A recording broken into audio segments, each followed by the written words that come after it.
Assalamualaikum warahmatullahi wabarakatuh. Waalaikumsalam warahmatullahi wabarakatuh. Bang, ini terkait dengan kejadian kemarin dan kemudian hari ini kan rencananya rapat pleno akan kembali dilanjutkan.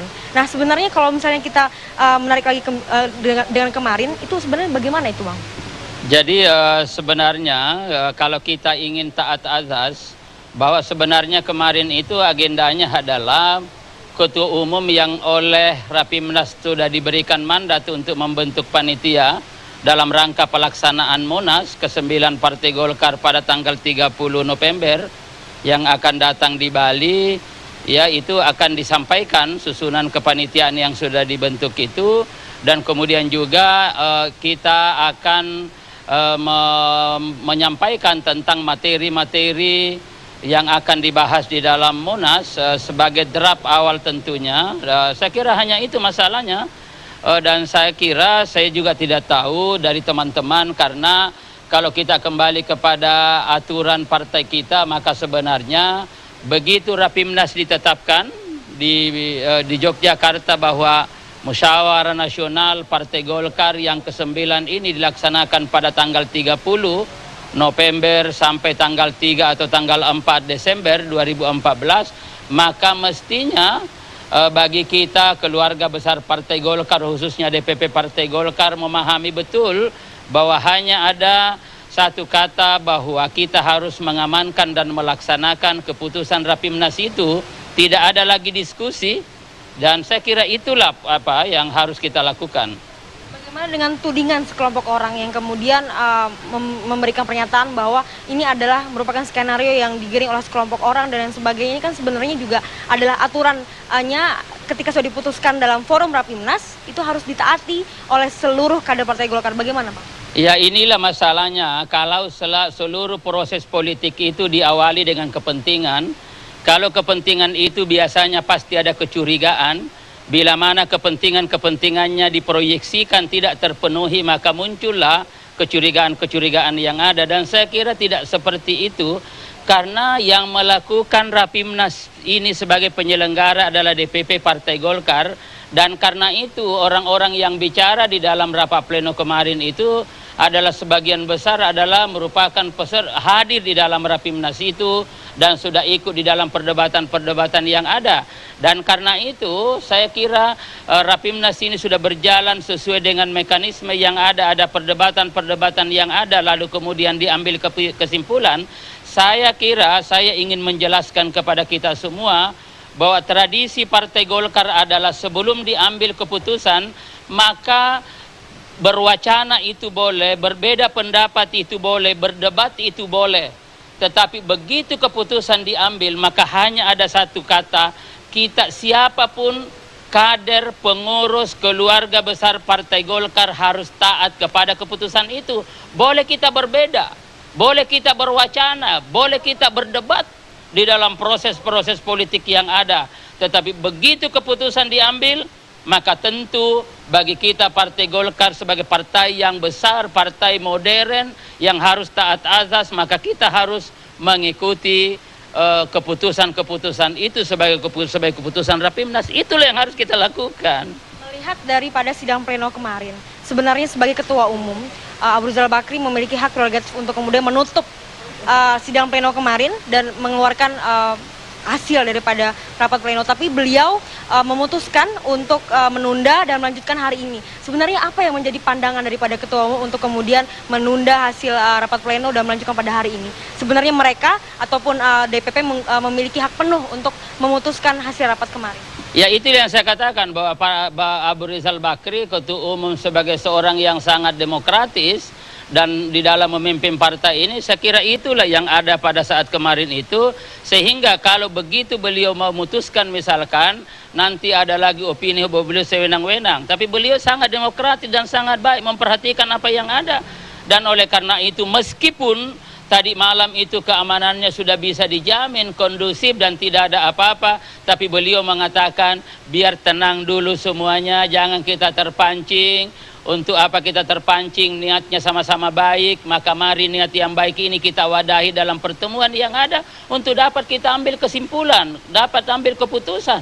Itulah komitmen beliau dan saya kira ini sangat bagus, ya sangat bagus. Nah, yang dikatakan sangat bagus adalah kalau orang memiliki peluang, ya memiliki kewenangan untuk mengambil keputusan, lalu kemudian tidak mengambil keputusan, itu baru demokratis. Ada banyak orang yang memang tidak punya peluang. Kan inilah yang saya kira, oleh karena itu terus terang saja sebagai sekjen ya memberikan apresiasi kepada ketua umum, karena kemarin dalam kondisi seperti itu langsung diskors, dan kebetulan memang menjelang sholat maghrib, beliau sholat maghrib, setelah itu duduk-duduk ya makan di situ, lalu kemudian mendengarkan informasi dan hujan dan lain-lain sebagainya, ya beliau berpandangan bahwa mungkin kurang bagus dalam kondisi seperti ini diambil keputusan, akan lebih bagus biar kita kembali sama-sama berpikir, dan pemikiran-pemikiran yang kita kembangkan tentu berdasarkan mengacu dan berorientasi pada aturan-aturan partai kita.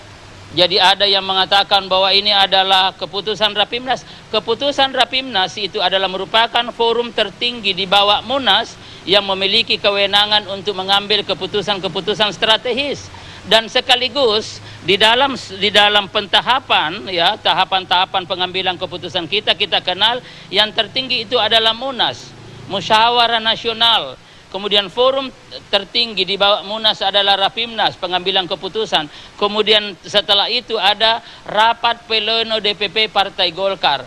Nah inilah saya kira pentahapan-pentahapan. Ada yang mempermasalahkan, tidak bisa dibandingkan. Pertanyaan saya, untuk apa ada tingkatan pengambilan keputusan kalau misalkan itu sama? Dan karena itu keputusan DPP Partai Golkar pada tanggal 13 dalam rapat pleno tentang pelaksanaan Munas pada awal Januari, lalu kemudian dibahas di dalam Rapimnas sebagai forum tertinggi di bawah Munas, mengambil keputusan lain. Meskipun Pak ARB sudah menjelaskan pada forum ketika itu, saya sangat bersyukur kalau Rapimnas ini mengambil keputusan sama dengan keputusan rapat pleno. Tetapi ternyata tidak lain, lah berbeda. Maka tentu Pak ARB sebagai ketua umum, ya sebagai yang memimpin partai hari ini, berkewajiban untuk mengamankan dan melaksanakan keputusan Rapimnas, apapun keputusan Rapimnas itu. Dan di sini bukan masalah kepentingan. Kepentingan kita hanya satu, bagaimana dikelola Partai Golkar ini tetap taat azas, tetap pada aturan-aturan partai, anggaran dasar, anggaran rumah tangga, dan aturan-aturan lain. Itulah yang harus yang kita kedepankan ke depan, sehingga jangan ada kepentingan kemudian diawali dengan kecurigaan dan lain-lain sebagainya. Saya kira tidak seperti itu menurut pandangan saya, apalagi Partai Golkar ya adalah partai yang dewasa, partai yang sudah punya pengalaman, partai modern yang sejatinya salah satu unsurnya itu adalah taat azas. Saya ingin mendapatkan kekuatan Partai Golkar ada pada sistem yang efektif. Bagian daripada sistem yang efektif itu adalah aturan kita laksanakan secara bersama-sama, keputusan partai yang ada kita laksanakan secara bersama-sama. Itulah sejatinya Partai Golkar sebagai partai yang besar dan partai modern. Terus ini rapat pleno kan dilakukan atas dasar hasil daripada Rapimnas. Rapimnas itu diambil atas dasar suara daripada daerah-daerah juga yang tergabung dalam Partai Golkar. Nah, sebagai sekjen pasti Bang Idrus menerima masukan ataupun keluhan dari berbagai daerah terkait dengan apa yang terjadi kemarin di rapat pleno DPP. Bagaimana sebenarnya sekarang kondisi Partai Golkar di daerah? Ya, Partai Golkar di daerah sebagian besar pimpinan ya baik di kabupaten kota maupun di provinsi itu memberikan SMS kepada saya, ada juga yang telepon kepada saya, sangat menyesalkan kejadian-kejadian seperti itu.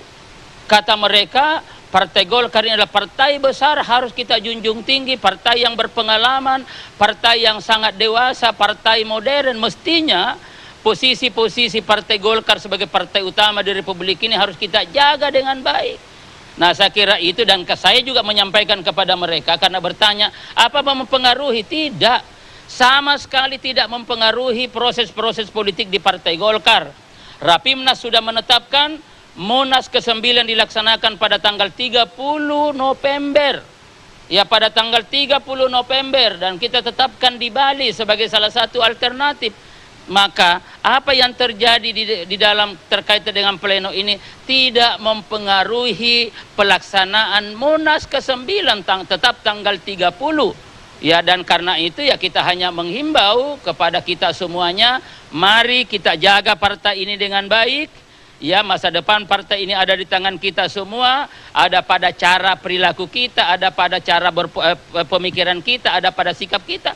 Kita jaga dengan baik, siapapun yang jadi ketua umum ke depan, siapapun yang jadi sekjen, kita dukung bersama untuk kepentingan Golkar dan kemenangan 2019 yang akan datang. Terima kasih Bang Idrus atas pernyataan lengkapnya. Dan Winda dan juga Reza, memang kalau kita menghitung mundur 2 jam lebih lagi